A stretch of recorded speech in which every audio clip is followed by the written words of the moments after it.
السلام علیکم ورحمۃ اللہ، welcome back to my YouTube channel. ناظرین، آج ہم بات کریں گے حضرت موسیٰ علیہ السلام کی زندگی اور جد و جہد۔ بنی اسرائیل پر فرعون کی حکومت تھی۔ وہ ایک ظالم بادشاہ تھا جو خود کو خدا کہلواتا اور لوگوں پر ظلم کرتا تھا۔ ایک دن فرعون کے درباری نجومیوں نے پیشن گوئی کی کہ بنی اسرائیل میں ایک ایسا بچہ پیدا ہوگا جو اس کی سلطنت کو ختم کر دے گا۔ یہ سن کر فرعون سخت پریشان ہوا اور اس نے حکم دیا کہ بنی اسرائیل کے ہر نومولود لڑکے کو قتل کر دیا جائے۔ ایسے ہی حالات میں حضرت موسیٰ کی ولادت ہوئی۔ ان کی والدہ کو یہ خدشہ تھا کہ کہیں فرعون کے سپاہی ان کے بچے کو قتل نہ کر دیں۔ اللہ تعالیٰ نے ان کے دل میں ایک خیال ڈالا کہ وہ موسیٰ کو ایک ٹوکری میں رکھ کر دریائے نیل میں بہا دیں۔ چنانچہ انہوں نے ایسا ہی کیا اور اللہ کی قدرت سے وہ ٹوکری ہی فرعون کے محل کے قریب جا پہنچی۔ فرعون کی بیوی آسیہ جو ایک نیک دل عورت تھی، اس نے جب بچے کو دیکھا تو اپنی گود میں لے لیا۔ انہوں نے فرعون کو قائل کر لیا کہ وہ بچے کو قتل نہ کریں بلکہ اسے اپنے بیٹا بنا لیں۔ یوں حضرت موسیٰ کو اللہ کے حکم سے فرعون کے ہی محل میں پالا گیا، جہاں انہیں بہترین تعلیم و تربیت میں ملی۔ جب حضرت موسیٰ جوان ہوئے تو ایک دن انہوں نے دیکھا کہ ایک مصری شخص بنی اسرائیل کے ایک شخص پر ظلم کر رہا ہے۔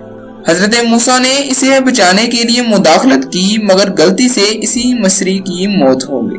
یہ خبر پھیل گئی اور فرعون نے حضرت موسیٰ کو گرفتار کرنے کا حکم دیا۔ حضرت موسیٰ یہ جان کر مصر سے ہجرت کر گئے اور مدین جا پہنچے۔ مدین میں حضرت موسیٰ کا سامنا ایک کنویں پر دو لڑکیوں سے ہوا جو اپنے جانوروں کو پانی پلانے کے لیے کوشش کر رہی تھی۔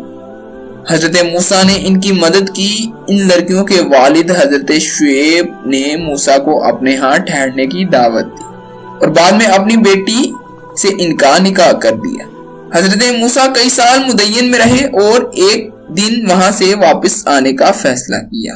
راستے میں ہی حضرت موسیٰ جب کوہ طور کے قریب پہنچے تو انہوں نے ایک عجیب منظر دیکھا کہ ایک درخت سے روشنی نکل رہی تھی۔ جب وہ قریب گئے تو اللہ تعالیٰ نے انہیں مخاطب کیا اور نبوت عطا فرمائی۔ اللہ نے انہیں عصا یعنی لاٹھی اور ید بیضا چمکدار ہاتھ جیسے معجزات دیے اور حکم دیا کہ وہ فرعون کے پاس جا کر بنی اسرائیل کی آزادی کا مطالبہ کریں۔ اس کے بعد حضرت موسیٰ اپنے بھائی حضرت ہارون کے ساتھ فرعون کے دربار میں پہنچے اور اللہ کا پیغام دیا۔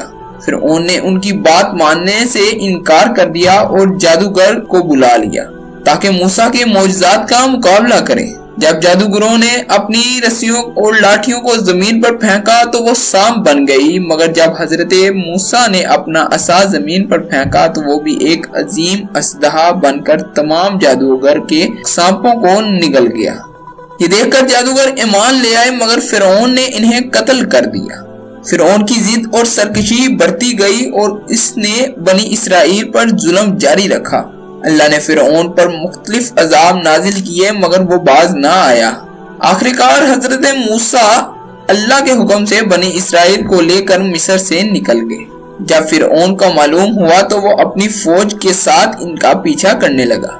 جب حضرت موسیٰ اور بنی اسرائیل دریائے نیل کے کنارے پہنچے تو پیچھے فرعون کی فوج تھی اور آگے گہرا سمندر۔ اس وقت اللہ تعالیٰ نے حضرت موسیٰ کو حکم دیا کہ وہ اپنا عصا پانی پر ماریں۔ جیسے ہی عصا مارا گیا، سمندر میں ایک راستہ بن گیا اور بنی اسرائیل اس میں سے گزر گئے۔ اور جب فرعون اور اس کی فوج بھی پیچھے سے داخل ہوئی تو اللہ نے سمندر کو دوبارہ اپنی اصل حالت میں واپس کر دیا اور فرعون اپنی فوج سمیت غرق ہو گیا۔ بنی اسرائیل کو آزاد کرنے کے بعد حضرت موسیٰ انہیں اللہ کی طرف سے دیے گئے احکام سکھانے لگے۔ اللہ نے حضرت موسیٰ کو 40 دن کے لیے کوہ طور پر بلایا اور انہیں تورات عطا کی، جو بنی اسرائیل کے لیے ہدایت کا ذریعہ بنی۔